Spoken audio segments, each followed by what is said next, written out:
Hi everyone, இன்னைக்கு நம்ம யூசர்ஸோட smart lakhs எப்படி கான்ஃபிகர் பண்ணுறது, யூசர் ஆட் பண்ணுறது, டெலீட் பண்ணுறது, ஃபேக்டரி செட் பண்ணுறது கம்ப்ளீட்டாக பார்த்துக்கலாம் வாங்க. நம்மகிட்ட இப்போ DL05 மாடல் இருக்குது. இது எப்படி ஃப்ரெஷ்ஷாக கான்ஃபிகர் பண்ணுறதுன்னு பார்க்க போகிறோம். ஃபர்ஸ்ட் எடுத்தோன்னு அட்மின் ஆட் பண்ண சொல்லி கேட்குது. அட்மின் போது ஃபர்ஸ்ட் 1ன்றது பயோமெட்ரிக், 2ன்றது நியூமரிக், 3ன்றது ப்ராக்சிமிட்டி கால். நான் இப்போது பயோமெட்ரிக் ஆட் பண்ண போகிறேன்.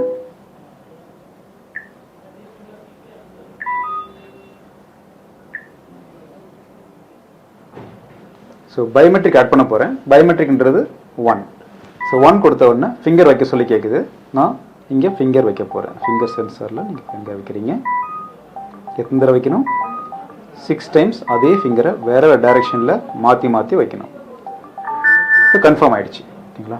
ஸோ இப்போ ஒரு யூசருக்கு எப்பயுமே 2 பயோமெட்ரிக்காவது வைக்கணும். ஸோ நான் ரெண்டாவது திரும்பவும் பயோமெட்ரிக் ஆட் பண்ண சொல்கிறேன். இப்போ லெஃப்ட் ஃபிங்கர் வைக்க போகிறேன். லெஃப்ட் கையில் இருக்கக்கூடிய ஃபிங்கர் வைக்கிறேன். எத்தனை தடவை வைக்கணும்? 6 டைம்ஸ் வேற டைரெக்ஷனில் பார்த்து வைக்கணும். இப்போ பயோமெட்ரிக் ஆட் பண்ணியாச்சு. ஸோ இப்போ இவருக்கே நீங்கள் நியூமரிக் ஆட் பண்ணணும், நம்பர் ஆட் பண்ணணும்னாக்க நம்பர் 2 கொடுக்கணும். கொடுத்த உடனே நம்ம என்ன கொடுக்க போகிறோன்றதை கன்ஃபார்ம் பண்ணிவிட்டு 4, 5, 6, 7, 8, 9 இதுதான் கொடுக்க போகிறோம்னா கொடுத்துட்டு டிக் மார்க். ஸோ திரும்பவும் அதே நம்பர் கொடுக்கணும். 4, 5, 6, 7, 8, 9 டிக் மார்க். இப்போ நியூமரிக் ஆட் பண்ணியாச்சு. ஸோ அடுத்து அவங்களுக்கு ப்ராக்சிமிட்டி கார்டு ஆட் பண்ணணும்னா நம்பர் 3 கொடுத்துட்டு இந்த இடத்துல நீங்கள் கார்டு காட்டினாக்க ஆட் ஆகிடும். அவ்வளோதான். இப்போ நம்ம DL05 ஸ்மார்ட் லாக்கை ஆப்பில் எப்படி கான்ஃபிகர் பண்ணுறதுன்னு பார்க்க போகிறோம். ஸோ இப்போ இஸ்விஸோட ஸ்மார்ட் லாக்கை எப்படி ஆப்பில் ஆட் பண்ண போகிறதுன்னு பார்க்க போகிறோம். ஃபர்ஸ்ட் இஸ்விஸ் ஆப் டவுன்லோட் பண்ணி அதோட லாகின் கிரியேட் பண்ணி வச்சுக்கோங்க. அடுத்து ஆட் டிவைஸ் கொடுக்குறீங்க. ஆட் டிவைஸ் கொடுத்துட்டு ஸ்மார்ட் லாக் கொடுக்குறீங்க. கொடுத்த உடனே என்ன கேட்குது? QR கோட ஆட் பண்ண சொல்லி கேட்குது. லாக்கோட பேக் பேனல்ல QR கோட் இருக்கு. அதை ஸ்கேன் பண்றீங்க. ஸ்கேன் பண்ண உடனே என்ன கேட்கும்? DL05 ப்ராடக்ட் ஆன்ல இருக்கான்னு கேட்குது. எஸ், ஆன்ல இருக்குன்னு கொடுத்தாச்சு. மேட்சிங் மோட் எனேபிள்டான்னு கேட்குது. மேட்ச் மோட் எனேபிள்டான்னு கேட்டா இந்த செட் பட்டனை லாங் பிரஸ் பண்ணணும். இந்த லாங் பிரஸ் பண்ணி முடிச்சீங்கன்னாக்க ஃப்ரண்ட் பேனல்ல பாருங்க 0 பிளிங்க் ஆகும். ஸோ அப்போதான் மேட்சிங் மோட் எனேபிள் ஆயிருக்குன்னு அர்த்தம். 0 பிளிங்க் ஆகுதுன்ற கன்ஃபர்மேஷன் கொடுத்தவொடனே நெக்ஸ்ட் கொடுத்துருங்க. கொடுத்த உடனே ஃபர்ஸ்ட் ப்ளூடூத்ல எனேபிள் ஆகும். ப்ளூடூத்ல வந்து நமக்கு மேனேஜ்மெண்ட் கோடு கேட்கும். மேனேஜ்மெண்ட் கோடு என்னன்றதை என்டர் பண்ணுங்க.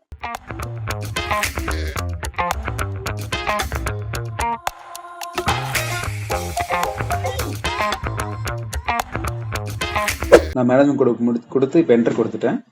ஃபர்ஸ்ட் ப்ளூடூத்ல இது கான்ஃபிகர் ஆகும். கன்ஃபர்மேஷன் வந்துருச்சு இப்போ லாக்ல இருந்து. ஸோ ப்ளூடூத் எனேபிள் ஆகி முடிச்சதுக்கு அப்புறமா அடுத்து வைஃபைக்கு போகும். இப்போ நான் வைஃபை கான்ஃபிகர் பண்ண போகிறேன். அதுக்கு முன்னாடியே ஆல்ரெடி என் மொபைலில் லோக்கல் வைஃபைல கான்ஃபிகர் பண்ணிட்டேன். அந்த வைஃபைல தான் இப்போ லாக்லையுமே கான்ஃபிகர் பண்ண போகிறோம். நான் இங்கே செகண்ட் வைஃபைல கான்ஃபிகர் பண்ண போகிறேன். ஆல்ரெடி நான் பாஸ்வேர்ட் என்டர் பண்ணனால ஆட்டோமேட்டிக்காக வருது.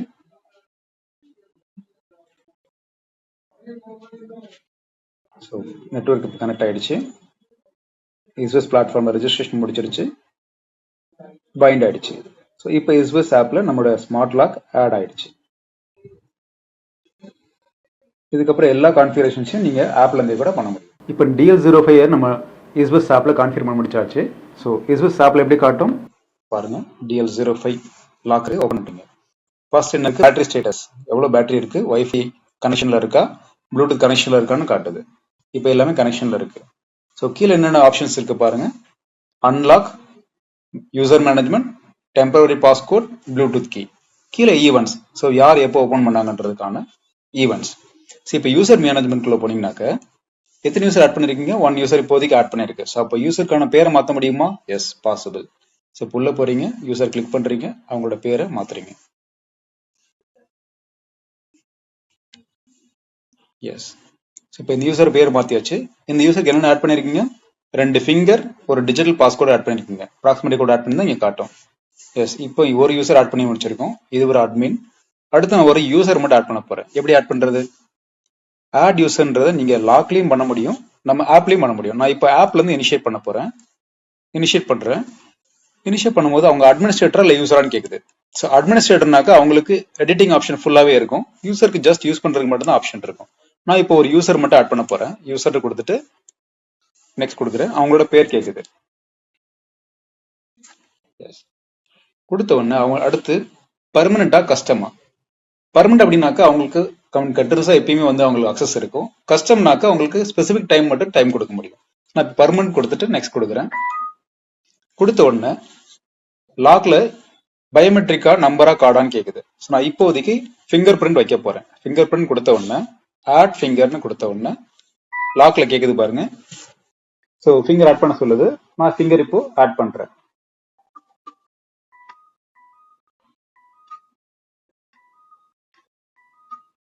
சிக்ஸ் டைம்ஸ் வேற வேற ஆங்கிள் அதே ஃபிங்கர் வைக்கணும். எஸ், ஆப்ல பாருங்க ஃபிங்கர் ஆடட் சக்சஸ்ஃபுல்லி. அடுத்து திரும்பவும் நீங்க ஆட் பண்ணணும்னாக்க அடிஷனலா ஆட் பண்ணிக்கலாம். ஸோ இப்போ நீங்க ஃபிங்கர் 1 ஆட் பண்ணிருக்கீங்க. நீங்க டிஜிட்டல் கோட் ஆட் பண்ணாலோ ப்ராக்சிமிட்டி கார்டு ஆட் பண்ணாலோ எக்ஸ்ட்ராவா ஆட் பண்ணிக்கலாம். ஸோ இப்படிதான் ஒரு புது யூசரை ஆப்ல இருந்து இனிஷியேட் பண்ணி கான்ஃபிகர் பண்றது. ஸோ இப்போ யூசர் மேனேஜ்மெண்ட் ஆல்ரெடி பார்த்தாச்சு. அடுத்து டெம்பரரி பாஸ்கோட். டெம்பரரி பாஸ்கோட்ன்றது நீங்க ஒரு யூசருக்கு நெக்ஸ்ட் 1 ஹவரோ இல்ல 1 மந்தோ நீங்க மாதிரி அக்சஸ் கொடுக்கணும்னாக்க டெம்பரரி பாஸ்கோட்னு கொடுத்துட்டு கிரியேட் டெம்பரரி பாஸ்கோட் எனேபிள் பண்ணீங்கன்னாக்க அவங்க யார் யூசரா என்ன பேருன்றது நீங்க கொடுத்துட்டு எந்த டேட்ல இருந்து எந்த டைம் வரைக்கும், ஸோ ஃப்ரம் டு நீங்க செலக்ட் பண்ணி முடிச்சுட்டு எனக்கு 7th ஜூன்ல இருந்து டைம் கூட செலக்ட் பண்ணலாம். ஸோ மார்னிங் 8 o'clock வச்சுக்கோங்க. எனக்கு 9th ஜூன் வரைக்கும் அக்சஸ் கொடுக்கணும். அவங்களுக்கு யூசேஜ் டைம் ஏதாவது லிமிட் செட் பண்ணணுமா? ஸோ எனக்கு 5 times 10 times இந்த மாதிரி செட் பண்ணாலும் செட் பண்ணிக்கலாம்.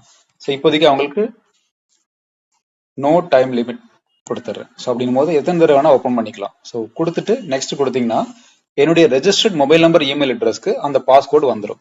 ஸோ இப்போ அந்த பாஸ்கோட் ஆட்டோமேட்டிக்லி நம்ம சொன்ன டேட் அண்ட் டைம் வரைக்கும் தான் ஒர்க் ஆகும். ஓகேங்களா? ஸோ இப்போ ஆல்ரெடி ரிசீவ் ஆயிடுச்சு. இந்த ஓடிபி வச்சு இந்த லாக்கை அன்லாக் பண்ண முடியும். நான் டிஃபைன் பண்ண அந்த டேட் அண்ட் டைம்ல மட்டும்தான். இதுதான் டெம்பரரி பாஸ்கோட்ன்றது. அடுத்து ப்ளூடூத் கீயை நீங்க ஷேர் பண்ண முடியும். ப்ளூடூத் கீன்றது நீங்க இன்னொரு யூசருக்கு இந்த கீயை ஷேர் பண்ண முடியும். ஸோ அது ஆட் பண்றதுக்கானதான்.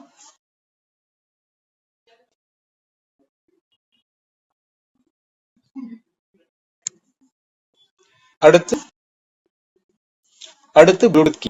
ப்ளூடூத் கீன்றது நீங்க ப்ளூடூத் மூலமா அன்லாக் பண்ண முடியும். அடுத்து ப்ளூடூத் கீ.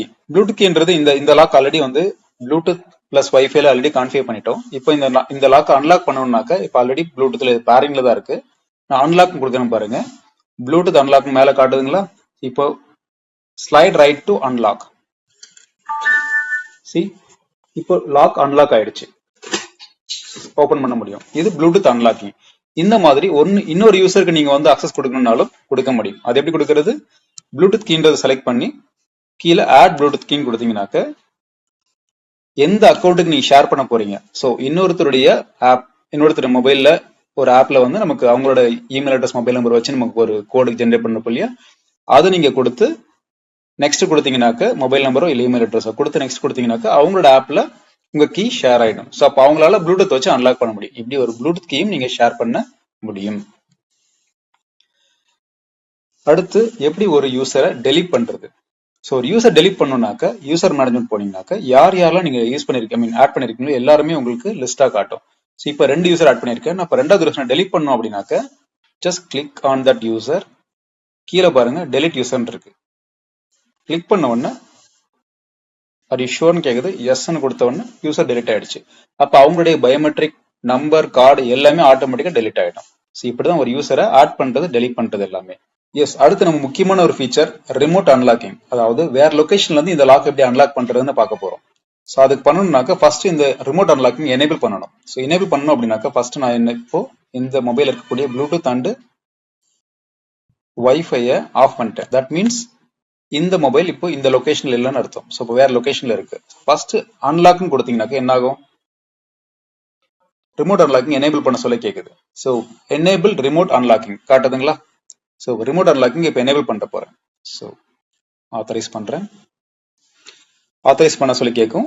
ஆத்தரைஸ் பண்றது எங்க பண்ணணும்? லாக்ல இருக்கக்கூடிய அட்மின் வந்து நம்பரோ பயோமெட்ரிக்கோ இல்ல பாஸ்கோடோ வச்சு ஆத்தரைஸ் பண்ணணும். ஒன்ஸ் ஆத்தரைஸ் பண்ண உடனே நம்மளுடைய ரிமோட் அன்லாக்கிங் எனேபிள் ஆயிடும். பாருங்க ஆத்தரைஸ் சக்சஸ்ஃபுல்லி வருது. ஸோ இப்போ ரிமோட் அன்லாக்கிங் எனேபிள் ஆயிடுச்சு. இப்போ நம்ம ரிமோட் லொகேஷன் அன்லாக் பண்ணலாமா? ஸோ நான் ப்ளூடூத் வைஃபை ரெண்டுமே ஆஃப் பண்ணிட்டேன். அப்படின்னும் போது இந்த மொபைல் இந்த லொகேஷன்ல இல்லைன்னு அர்த்தம். ஸோ இப்போ அன்லாக்னு கொடுத்தோம் என்ன வரும்? ரிமோட் அன்லாக்ன்ற ஆப்ஷன் கீழே போட்டது பாருங்க. இதுக்கு என்ன பண்ணணும்? Slide right to unlock. So மொபைலோட பாஸ்வேர்ட் கொடுத்து வெரிஃபிகேஷன் கொடுக்கணும். நான் மொபைல்ல பயோமெட்ரிக் வச்சதுனால இப்போ அன்லாக் கொடுத்துருக்கேன். இப்ப பாருங்க லாக்ல டிக் மார்க் மட்டும் எனேபிள் ஆயிருக்கும். ஸோ மொபைல் என்ன காட்டுது? இந்த டிக் மார்க் பட்டனை நீங்க பிரஸ் பண்ணி ஓபன் பண்றதுக்கு 30 செகண்ட்ஸ் டைம் இருக்குன்னு அர்த்தம்.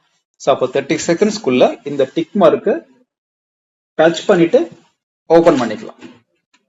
இப்படிதான் நம்ம ரிமோட் அன்லாக்கிங் யூஸ் பண்ணலாம். ஸோ ஃபர்ஸ்ட் டைம் நமக்கு ஆத்தரைஸ் பண்ணிட்டேங்க அப்படின்னாக்க ஃபர்ஸ்ட் டைம் மட்டும் அந்த ரிமோட் அன்லாக்கிங் எனேபிள் பண்ணிட்டாக்க அதுக்கப்புறமா திரும்ப எனேபிள் பண்ண தேவையில்லை. எப்போ வேணா நம்ம அன்லாக் பண்ணலாம். ஸோ திரும்ப ஒரு தடவை நமக்கு ரிமோட் அன்லாக்கிங் பண்ணி பார்க்கலாமா? அன்லாக்னு கொடுக்குறோம். ரிமோட் அன்லாக்கிங்ல கீழே காட்டுது ஸ்லைட் ரைட், மொபைலோட பாஸ்வேர்ட் கொடுக்குறோம், டிக் மார்க் எனேபிள்டு. 30 செகண்ட்குள்ள நீங்க பிரஸ் பண்ணி ஓபன் பண்ணிக்கலாம். பொதுவாக நம்ம லிவரை டவுன் ப்ரெஸ் பண்ணாலே ஓப்பன் ஆகிடும். ஸோ குழந்தைங்க தெரியாமல் ஓப்பன் பண்ணாமல் இருக்கணும் அப்படின்னா இந்த சைல்ட் லாக்கை நம்ம எனேபிள் பண்ணிக்கணும். ரெட் கலரில் காட்டும் பாருங்க. லிவர் டவுன் ப்ரெஸ் பண்ணாலுமே ஓப்பன் ஆகாது. ஸோ திரும்ப ஆஃப் பண்ணால் மட்டும்தான் உங்களால் ஓப்பன் பண்ண முடியும். நம்ம வீட்டுக்குள்ளேருந்து வெளியே வர்றதுக்கு எந்த பாஸ்வேர்டுமே தேவையில்லை. ஜஸ்ட் இந்த லிவரை டவுன் ப்ரெஸ் பண்ணால் லாக் அன்லாக் ஆகிடும். ஸோ நீங்கள் வீட்டில் லாக் பண்ணோம்னாக்க ஜஸ்ட் லிவர் அப்லிஃப்ட் பண்ணால் லாக் ஆகிடும். ஸோ நமக்கு செக்யூர் நம்ம ஆல்ரெடி பார்த்தோம். எக்ஸ்ட்ரா சேஃப்டி வேணும்னாக்க நம்ம யாரும் உள்ள வரக்கூடாதுனாக்க செக்யூர் நாபையும் நம்ம எனேபிள் பண்ணிக்கலாம்.